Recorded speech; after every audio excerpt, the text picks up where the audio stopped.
Neat crash course and NEET long term coaching admission ಪ್ರಾರಂಭ. ಇನ್ನು ಬೆಳಗಾವಿ ವಿಷಯ, ಬೆಳಗಾವಿ ಕಂಡಕ್ಟರ್ ವಿರುದ್ಧ ಪೋಕ್ಸೋ ಕೇಸ್ ವಾಪಸ್ ಆಗಿದೆ. ನಾವು ಕನ್ನಡಿಗರೇ ಅಂತ ಸಂತ್ರಸ್ತ ಬಾಲಕಿಯ ತಾಯಿ ಹೇಳಿದ್ದಾರೆ.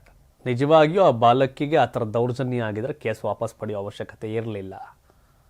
ನಾವು ಕನ್ನಡಿಗರೇ ವಾಪಸ್ ತಗೊಂಡಿದ್ದೀವಿ ಅಂತಂದರೆ ಈ ಕೇಸ್ ಬೇರೆ ಥರ ಆಗಿತ್ತೇನೋ ಅನ್ನೋ ಪ್ರಶ್ನೆ ಸಹಜವಾಗಿ ಕಾಡುತ್ತೆ. ಯಾವ ತಾಯಿ ಕೂಡ ಕನ್ನಡ ಮತ್ತು ಮಗಳು ಅಂದಾಗ ಮಗಳೇ ಫಸ್ಟ್ ಆಗಿರ್ತಾಳೆ. ಸಹಜವಾಗಿ ಮಗಳ ಮೇಲೆ ದೌರ್ಜನ್ಯ ಆಗಿದ್ರೆ ಆ ಪೋಕ್ಸೋ ಆ ಪ್ರಕರಣದ ಅಂಡರ್ ಬರೋ ಥರನೇ ಆಗಿದ್ರೆ ಮಾಡಿರ್ತಾರೆ. ಆದರೆ ಸುಳ್ಳು ಅನ್ನೋ ರೀತಿ ಡೈವರ್ಟ್ ಮಾಡಿದ್ರೆ ಅನ್ನೋ ಪ್ರಶ್ನೆ ಸಹಜವಾಗಿ ಕಾಡುತ್ತೆ.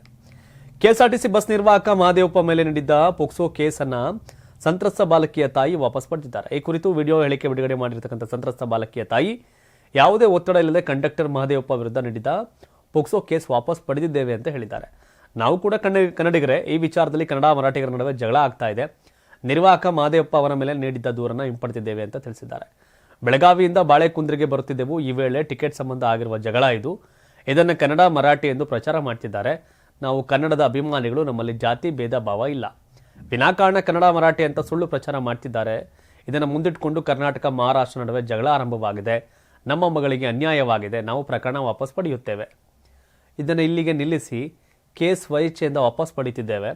ನಮ್ಮ ಮೇಲೆ ಯಾವುದೇ ಒತ್ತಡ ಇಲ್ಲ ಅಂತ ಹೇಳಿದ್ದಾರೆ. ನಗರ ಪೊಲೀಸ್ ಆಯುಕ್ತ ಎಡಾ ಮಾರ್ಟಿನ್ ಅವರು ಪ್ರತಿಕ್ರಿಯೆಯನ್ನು ಕೊಟ್ಟಿದ್ದಾರೆ. ವಿಡಿಯೋ ಮೂಲಕ ಪೋಕ್ಸೋ ಕೇಸ್ ವಾಪಸ್ ಪಡೆಯುವುದಾಗಿ ದೂರುದಾರರು ತಿಳಿಸಿದ್ದಾರೆ. ಅದರಲ್ಲಿ ನಾವು ಕನ್ನಡಿಗರು ಅಂತ ಅವರು ಹೇಳಿದ್ದಾರೆ. ಆ ವಿಡಿಯೋ ಪರಿಶೀಲಿಸಿ ತನಿಖೆಯಲ್ಲಿ ಸಾಕ್ಷಿಯಾಗಿ ಪರಿಗಣಿಸುತ್ತೇವೆ. ತಕ್ಷಣ ತನಿಖಾಧಿಕಾರಿಯನ್ನು ಬದಲಿಸಿ ಪ್ರಕರಣವನ್ನು ACPಗೆ ವಹಿಸಿದ್ದೇವೆ. ಅದೇ ರೀತಿ ವಿಡಿಯೋ ಸಂಗ್ರಹಿಸಿ ಮತ್ತೊಂದು ಹೇಳಿಕೆ ದಾಖಲಿಸುವಂತೆ ತನಿಖಾಧಿಕಾರಿ ಸೂಚಿಸಿದ್ದಾನೆ. ಹಾಗೆಯೇ ಮಾರಿಯಾಳ ಪೊಲೀಸ್ ಠಾಣೆ CPI ಅವರನ್ನು ಬೇರೆಡೆ ವರ್ಗಾವಣೆ ಮಾಡಲಾಗಿದೆ. ಅವರ ವಿರುದ್ಧ ತನಿಖೆ ನಡೆಸಲಾಗುವುದು ಅಂತ ತಿಳಿಸಿದ್ದಾರೆ. ದುರಂತ ಇವೆಲ್ಲ. ಅದಾಗಿದ್ದ ಪ್ರಕರಣ ಬೇರೆ, ಅದನ್ನು ಬೇರೆ ತಿರ್ಚೋದು, ನಂತರ ಗಲಾಟೆ ಗದ್ದಲ. ಸೊ ಅದರ ಮೂಲ ರೂವಾರಿಗಳನ್ನ ಒದ್ದು ಒಳಕಾಕ್ತಾರೆ. ಇನ್ನೊಂದು ಕಡೆ ಬೆಳಗಾವಿಯಲ್ಲಿ ಪ್ರತಿಭಟನೆ ನಡೆಸುತ್ತಿರುವ ಕೆಲ ಸಂಘಟನೆಗಳಿಂದ ಸರ್ಕಾರದ ವರ್ಚಸ್ಸು ಹಾಳು ಮಾಡ್ತಿವೆ ಅಂತ ಸಚಿವ ಸತೀಶ್ ಜಾರಕಿಹೊಳಿ ಹೇಳಿದ್ದಾರೆ. ಯಾರು ಪ್ರತಿಭಟನೆ ಮಾಡ್ತಿದ್ದಾರೆ?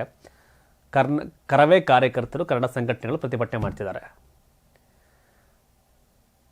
ಸೊ ಇನ್ನು MES ಅವರು ಬಾಲ ಬಿಚ್ಚಕ್ಕಾಗಿಲ್ಲ. ಮರಾಠಿಗರು, ಕನ್ನಡದವರೇ ಮರಾಠಿಗಳಿಗೆ ದೌರ್ಜನ್ಯ ವಿರುದ್ಧ ಪ್ರತಿಭಟನೆ ಮಾಡ್ತಿದ್ದಾರೆ. ಇದರಿಂದ ಸರ್ಕಾರದ ವರ್ಚಸ್ಸು ಹಾಳಾಗ್ತಿದೆ ಅಂದರೆ ಹೆಂಗೆ? ಸತೀಶ್ ಜಾರಕಿಹೊಳಿ ಅವರೇನೋ ಪ್ರಶ್ನೆ ಸಹಜವಾಗಿ ಕಾಡುತ್ತೆ. ಬೆಳಗಾವಿಯಲ್ಲಿ ಪ್ರತಿಭಟನೆ ನಡೆಸಿರ್ತಕ್ಕಂಥ ಕೆಲ ಸಂಘಟನೆಗಳು ಜಿಲ್ಲೆ ಹಾಗೂ ಸರ್ಕಾರದ ವರ್ಚಸ್ಸಿಗೆ ಧಕ್ಕೆ ಉಂಟು ಮಾಡ್ತಿವೆ ಅಂತ ಸಚಿವ ಸತೀಶ್ ಜಾರಕಿಹೊಳಿ ಸೋಮವಾರ ಕಿಡಿಕಾರಿದ್ದಾರೆ. ಸುದ್ದಿಗಾರರೊಂದಿಗೆ ಮಾತನಾಡಿದ ಅವರು, ನಿರ್ವಾಹಕನ ಮೇಲಿನ ಹಲ್ಲೆ ಘಟನೆ ಸಂಬಂಧ ಪೊಲೀಸರು ಕ್ರಮ ತೆಗೆದುಕೊಳ್ತಿದ್ದಾರೆ. ತಪ್ಪಿತಸ್ಥರ ವಿರುದ್ಧ ಕ್ರಮ ಆಗುತ್ತೆ. ಇಲ್ಲಿಗೆ ಯಾವುದೇ ಸಂಘಟನೆ ಬಂದರೂ ಹೊಡೆತ ಬೀಳುವುದು ನಮಗೆ, ಅದನ್ನು ಗಮನಿಸಬೇಕಾಗತ್ತೆ. ಹೊಡೆತ ಅಂದರೆ ಯಾವ ಥರ ಗೊತ್ತಿಲ್ಲ. ಬೆಳಗಾವಿಯಲ್ಲಿ ಪ್ರತಿಭಟನೆ ನಡೆಸುತ್ತಿರುವ ಕೆಲವು ಸಂಘಟನೆಗಳು ಜಿಲ್ಲೆ ಮತ್ತು ಸರ್ಕಾರದ ವರ್ಚಸ್ಸನ್ನು ಹಾಳು ಮಾಡ್ತಿವೆ. ಆದ್ದರಿಂದ ಪ್ರತಿಭಟನೆಗಾಗಿ ಬೆಳಗಾವಿಗೆ ಬರುತ್ತಿರುವ ಸಂಘಟನೆಗಳನ್ನು ತಡೆಯಬೇಕು ಅಂತ ಹೇಳಿದರು. ಈ ಪ್ರಕರಣದಲ್ಲಿ ಯಾವುದೇ ರಾಜಕೀಯ ಮಾಡ್ತಿಲ್ಲ. ಪೊಲೀಸರು ಅವರ ಕೆಲಸ ಮಾಡಲಿ.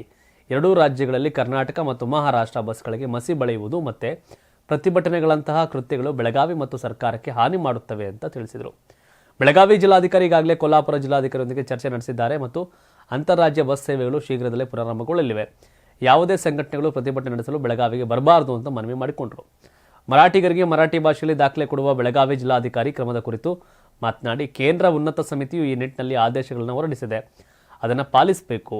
ಈ ವಿಷಯದ ಬಗ್ಗೆ ಸರ್ಕಾರದ ಅನುಮೋದನೆಯ ಕುರಿತು ಚರ್ಚೆಗಳು ನಡೆಯಲಿವೆ ಅಂತ ಹೇಳಿದರು.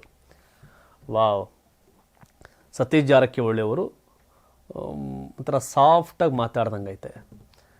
ಮರಾಠಿಲಿ ದಾಖಲೆಗಳು ಕೊಟ್ಟರು, ಎಸ್ ಓಕೆ, ಅದು ಕೇಂದ್ರ ಸೂಚನೆ ಅನ್ನೋದಾದರೆ ತ್ರಿಭಾಷಾ ಸೂತ್ರ ಇವೆಲ್ಲೂ ಕೇಂದ್ರ ಸೂಚನೆ ಅಂತ ಯಾಕೆ ಮಾಡಲ್ಲ? NEP ಯಾಕೆ ಜಾರಿ ಮಾಡಲಿಲ್ಲ ಅಲ್ವಾ? ರಾಜ್ಯ ಸರ್ಕಾರ, ಕೇಂದ್ರ ಸರ್ಕಾರ ಪ್ರತಿಷ್ಠೆಯಿಂದಾಗಿ NEP ಜಾರಿ ಮಾಡಲಿಲ್ಲ. ನಿಲ್ಲಿಸ್ಬೋದು ಅದನ್ನು. ಅದಕ್ಕೆ ಒದ್ದಾಡಿದ್ರಿ. ಒಳ್ಳೇದನ್ನ ಮಕ್ಕಳು ಕಲಿಬೇಕಲ್ಲ. ಒಳ್ಳೇದು ನಮ್ದಿದ್ರೆ ಓಕೆ, ಇಲ್ಲ ಸೆಂಟ್ರಲ್ ಅವ್ರು ಇಂಪ್ಲಿಮೆಂಟ್ ಮಾಡ್ತಿದ್ರು ಓಕೆ. ಆ ಟೈಮಲ್ಲಿ ಇದನ್ನು ಮಾತಾಡ್ಬೋದಾಗಿತ್ತಲ್ಲ, ಯಾಕೆ ಮಾತಾಡೋದಿಲ್ಲ ಆಗ? ರಾಜಕಾರಣ ಮೇಳಸಿದೆ ಎಲ್ಲದರಲ್ಲೂ. ಮತ್ತು ಇನ್ನೊಂದು ಕಡೆ ಉಲ್ಟಾ ಮಾತಾಡ್ತಾರೆ ಸಚಿವರು. ಕನ್ನಡ ಮತ್ತು ಸಂಸ್ಕೃತಿ ಇಲಾಖೆ ಸಚಿವ ಶಿವರಾಜ್ ತಂಗಡಿಗೆ ಹೇಳ್ತಾರೆ, MES ಪುಂಡರು ಕನ್ನಡಿಗರ ತಂಟೆಗೆ ಬಂದರೆ ಸರಿ ಇರಲ್ಲ ಅಂತ ಎಚ್ಚರಿಕೆ ಕೊಟ್ಟಿದ್ದಾರೆ ಮತ್ತೊಬ್ಬ ಸಚಿವ ಶಿವರಾಜ್ ತಂಗಡಿಗೆ. ಇದೊಂಥರ ಉಲ್ಟಾ ಕೇಸು. MES ಪುಂಡರು ಕನ್ನಡದ ತಂಟೆಗೆ ಬಂದರೆ ಸರಿ ಇರಲ್ಲ ಅಂತ ಕನ್ನಡ ಮತ್ತು ಸಂಸ್ಕೃತಿ ಹಾಗೂ ಹಿಂದುಳಿದ ವರ್ಗಗಳ ಕಲ್ಯಾಣ ಸಚಿವ ಶಿವರಾಜ್ ತಂಗಡಿಗೆ ಅವರು ಖಡಕ್ ಎಚ್ಚರಿಕೆಯನ್ನು ಕೊಟ್ಟಿದ್ದಾರೆ. ಇದೇ ಮಂಗಳವಾರ ತಮ್ಮ ಗೃಹ ಸಚಿವ ಕಚೇರಿ ಬಳಿ ಮಾಧ್ಯಮರೊಂದಿಗೆ ಮಾತನಾಡಿದ ಅವರು, ಕರ್ನಾಟಕದ ನೀರು, ಗಾಳಿ, ಅನ್ನ ತಿಂದು ಮತ್ತೊಂದು ಭಾಷೆ ಬಗ್ಗೆ ಭಾಳ ಪ್ರೀತಿ ವ್ಯಾಮೋಹ ತೋರಿಸಿದರೆ ಮುಂದೆ ಪರಿಣಾಮ ನೆಟ್ಗಿರಲ್ಲ ಅಂತ ಕಿಡಿಕಾರಿದರು. MES ಪುಂಡಾಟಿಕೆ ಬಗ್ಗೆ ಮುಖ್ಯಮಂತ್ರಿಗಳು ಹಾಗೂ ಗೃಹ ಸಚಿವರ ಬಗ್ಗೆ ಚರ್ಚೆ ಮಾಡ್ತೇವೆ. ಅವರ ಮೇಲೆ ಶಿಸ್ತು ಕ್ರಮ ತೆಗೆದುಕೊಳ್ಳಬೇಕು ಅಂತ ಹೇಳಿದ್ದೇವೆ. ಕನ್ನಡದ ವಿಚಾರಕ್ಕೆ ಬಂದರೆ ನಿಮಗೆ ಸರಿಯಾದ ಶಿಸ್ತು ಕಲಿಸುವ ಪರಿಸ್ಥಿತಿ ನಿರ್ಮಾಣ ಆಗುತ್ತೆ ಅಂತ ತೀಕ್ಷ್ಣವಾಗಿ ಹೇಳಿದರು. ಪುಂಡಾಟಿಕೆ ಹೀಗೆ ಮುಂದುವರೆದರೆ ಗೂಂಡಾ ಪ್ರಕರಣ ದಾಖಲಿಸಿ ಜೈಲಿಗೆ ಅಟ್ಟಬೇಕಾಗತ್ತೆ. ನಾವು ಕನ್ನಡಿಗರು ಬೇರೆ ಭಾಷೆಯನ್ನು ಪ್ರೀತಿಸ್ತೇವೆ, ಗೌರವಿಸ್ತೇವೆ. ಆದರೆ ಈ ರಾಜ್ಯದಲ್ಲಿ ವಾಸವಿರುವ ಅನ್ಯ ಭಾಷಿಕರು ಈ ನೆಲದ ಭಾಷೆ ಮತ್ತು ಕಾನೂನನ್ನು ಗೌರವಿಸಿ ಪಾಲಿಸಬೇಕು ಅಂತ ಹೇಳಿದರು. ಕನ್ನಡಿಗರು ಪುಂಡಾಟ ನಡೆಸಲ್ಲ, ಕನ್ನಡಿಗರು ಆ ರೀತಿ ಮಾತನಾಡೋಕೆ ನಿಂತರೆ ನೀವ್ಯಾರು ಉಳಿಯಂಗಿಲ್ಲ, ಹುಷಾರಾಗಿರಿ ಅಂತ MES ಪುಂಡರಿಗೆ ಎಚ್ಚರಿಕೆ ಕೊಟ್ಟರು. ಶಿವರಾಜ್ ತಂಗಡಗಿ ಅವರೇ MES ಎಚ್ಚರಿಕೆ ಕೊಡಿ. ಹಾಗೆ ಲಕ್ಷ್ಮೀ ಹೆಬ್ಬಾಳ್ಕರ್, ಸತೀಶ್ ಜಾರಕಿಹೊಳಿ ಅವ್ರಿಗೂ ಈ ಭಾಷಾ ಪ್ರೇಮವನ್ನು ಹೇಳಿಕೊಡಿ ಅಂತ ಕೆಲವರು ಹೇಳ್ತಾವ್ರೆ. ದುರಂತ ಅನ್ಸುತ್ತೆ. ಈ ಸಚಿವರು ಹಿಂಗೆ ಮಾತಾಡ್ತಾರೆ, ಬೆಳಗಾವಿಯಲ್ಲಿ ನಿಂತವ್ರು ಹಂಗೆ ಮಾತಾಡ್ತಾರೆ. ಅವರವರ ಅನುಕೂಲಕ್ಕೆ ತಕ್ಕಂಗೆ ರಾಜ್ಯ, ದೇಶ, ಭಾಷೆ ಏನಾದರೂ ಪರವಾಗಿಲ್ಲ ಅಂತಂದಂಗೆ. ಬೆಂಗಳೂರಿನ ಬೆಸ್ಟ್ ನೀಟ್ ಕೋಚಿಂಗ್ ಅಕಾಡೆಮಿ ಅಂದ್ರೆ excellence NEET academy. NEET crash course and NEET long term coaching admission ಪ್ರಾರಂಭ. ಈ ಕೂಡಲೇ ಸಂಪರ್ಕಿಸಿ.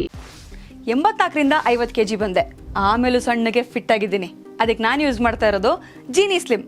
ಸಣ್ಣ ಆಗಕ್ಕೆ ಜೀನಿ ಸ್ಲಿಮ್ ಯೂಸ್ ಮಾಡದೆ ಹೆಲ್ದಿನೂ ಅದೇ. ನೀವು ಸಣ್ಣ ಆಗಬೇಕಾ, ಹೆಲ್ದಿ ಆಗಬೇಕಾ? ಹಾಗಿದ್ರೆ ಜೀನಿ ಸ್ಲಿಮ್ ಯೂಸ್ ಮಾಡಿ. ಸಣ್ಣ ಆಗೋದಕ್ಕೆ ಯಾವುದೋ ಪ್ರಾಡಕ್ಟ್ ಹೇಳ್ತಾ ಇದ್ದಾಳೆ, ಏನಾದರೂ ಸೈಡ್ ಎಫೆಕ್ಟ್ಸ್ ಇದೆ ಅಂತ ಯೋಚನೆ ಮಾಡ್ತಾ ಇದ್ದೀರಾ? ಖಂಡಿತ ಇಲ್ಲ. ಯಾಕಂದರೆ ಇದು ಕೆಮಿಕಲ್ ಫ್ರೀ. ಸಣ್ಣ ಆಗಬೇಕು ಅಂದರೆ ಜೀನಿ ಸ್ಲಿಮ್ ಯೂಸ್ ಮಾಡಿ. ಹೆಚ್ಚಿನ ಮಾಹಿತಿಗೆ ಕೆಳಗೆ ಡಿಸ್ಪ್ಲೇ ಆಗ್ತಿರೋ ನಂಬರ್ಗೆ ಕಾಲ್ ಮಾಡಿ.